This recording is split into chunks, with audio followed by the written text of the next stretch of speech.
Hey everybody, Brian Troe coming to you from Mossy Creek Fly Fishing with your fly fishing forecast. The date for today is Monday, February 3rd. So just a quick announcement for those of you who are tuning in and kind of close to the area. This evening is our Iron Fly event, which is a ton of fun. It's going to be held at Pale Fire Brewery in Harrisonburg this evening, Monday night. We'll start around 6:30. It's free. You can just show up. You don't have to participate. You can just watch. It's a lot of fun. Or you can hop in and compete in one of the events if you'd like to. So this is to raise money for the Madison Fly Fishers, which is the fly fishing club at JMU. And it's just an all-around awesome time. Great break in the middle of the winter. Get together with fishy people, enjoy a pint of beer, and a lot of fun around fly tying. There'll be a lot of great awards too. So hopefully see you there. Anyway, on to the fishing. So we are in our mid-winter thaw. We're having a good, legitimate thaw from the cold air that we had locked in place here in January. And it could actually even hit 60 today. We'll see. Maybe tomorrow. And then it looks like cooler and some rain and maybe a little ice middle of the week. And then maybe 50s again Thursday and Friday. So we'll take it. Good deal of melting. Most of the natural snow that's been laying on the ground is gone except for in a couple rare spots. So that's good news. The big melt off is done. If you're looking to go fish lakes and ponds, if you want to go to Elkhorn, Skidmore, any place, they're still going to have ice on them, a lot of ice. That ice got really, really thick, and it's going to take some time for that to be gone. So you still kind of want to avoid those, especially the high mountain lakes. If you're trying to fish, there's just not much open water at all. As far as our larger streams go, most of those are completely ice-free. Even some of the ones that were holding on to a little bit of bank ice, that's gone. We also had a high water event. We got some pretty good rain. So 1/2 inch to 1 inch around most of the valley. So warm temperatures, a nice rainfall on that frozen ground. A lot of it went into the streams and the creeks. Everything bumped up. Mossy got dirty for the last couple days. Coupled with some more rain coming on Wednesday, we could keep some of that color in the water. For those of you who know what that means great midwinter streamer fishing, okay? Off-color water, the vegetation that's in the creek, the vegetation on the banks is all died back for the winter. And this is that time of year where you can really work a streamer a lot easier than you would in the summertime, you know, from one bank to the next. Working those undercut banks, using overcast days like today and Wednesday and Thursday to cover you, and using that colored water to color you. That is your best chance of bumping into a really big brown trout in the middle of winter. So lots of fun. You can, you know, really bump up the tippet when we're fishing this time of year and throwing heavy flies and articulated flies. We're usually fishing 1X, 2X, depends on the day. If it's sunny and clear, you got to go down to 3. If it's cloudy and dirty water, you're fishing 0X and 1X. Okay, no problem. Let you get hung in those moss beds and just rip that thing right out. Bring it right back up to you. So I would recommend getting out there on some of these spring creeks where the water temperatures are milder than the rest of the streams, and take advantage of those conditions. Colored water, overcast skies, warmer days. All right. Speaking of warmer and overcast, for those of you who do like to kind of go down with the ship and dry fly fish all year round, this week is the perfect setup for Baetis hatches, for blue wing olive hatches. Days like today, it's completely overcast outside. It's going to be in the 50s.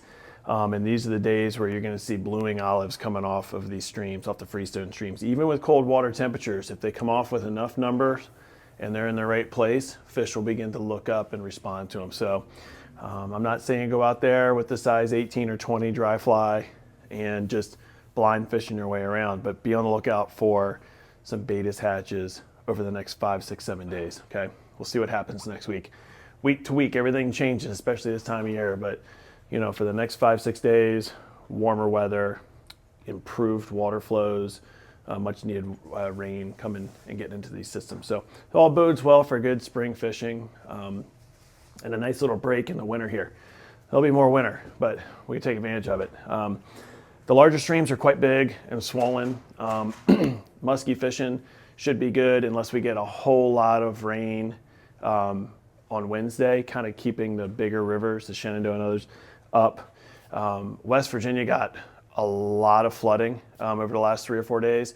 You know, their snowpack over there was 3-4 times what ours was. So the rain that fell on it really caused a lot of runoff and flooding. There was road closures. And so if you're looking to go over there and fish, they're in a little bit worse state as far as water levels go than we are here in the valley. So mountain brook trout fishing.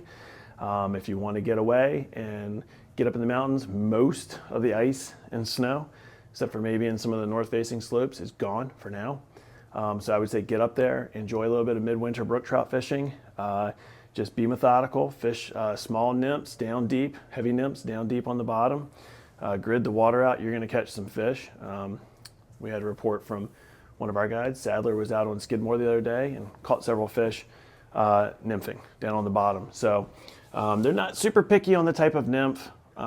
Every mayfly nymph that's going to hatch this coming spring is in the creek. You just got to make sure you're down deep and you're kind of roughly matching the size and color. So, you know, smaller flies typically in the winter because our mayfly nymphs haven't grown up nice and big yet. And just make sure you're bouncing bottom because they just don't feel like chasing those nymphs up through the water column. That's pretty much it. The state has been out stocking. Look for them to stock a lot this week. When we have a lot of ice and frozen streams and bad access, they put a hold on it. And then the second things clear up, they get right back out there. So for those of you who are interested, places like the Jackson River Special Reg area, the Cowpasture, a lot of places over in Highland and Bath County got stocked. Some of those spots are a lot of fun to go and fish. Hiking back into the Special Reg at the Jackson, something I've been doing since I was pretty little. Lots of fun back there. Very pretty water, great riffles, great pocket water. So see if you can get out there and enjoy this nice spell. Hard to tell how long it'll last. It's Virginia. It could be 60 degrees next week or it could snow 2 feet. We have to wait and see. But for now, it's good. And we'll give you some updates on these bigger rivers. We know a lot of you all are musky fishermen, a lot of phone calls coming in about, you know, is there ice here? Is this high there? We try and do our best, but the last thing we want to do is send you to water that is less than ideal. So keep an eye on those gauges, keep an eye on the weather coming this Wednesday, and we'll see how much we get there. But we should be improving. We want that margarita green. That's the watercolor that we really want as things are dropping in the winter. That's when the bite is really on. A little bit of color, decent flows, not too heavy water. That's what's going to be good for return to musky fishing as well. So, all right, all you tires, we hope to see you this evening. And speaking of tires, we are redoing the tying room. We are purging a ton of materials and stuff that doesn't sell well over the years. We've got that stuff on sale on our sale room on our online store as well as here in the shop. And new stuff is coming in every single day. Really cool stuff. So get ready. Dry fly season is literally a month away. 1 month from today is when we start getting our quills and our blue duns and our granums all start hatching. Only in 4 weeks from right now. So you need to be stocking up those boxes. All right. Good talking to you all. Hope to see you all this evening at the Iron Fly. And if not, we'll talk to you all next Monday. Thanks.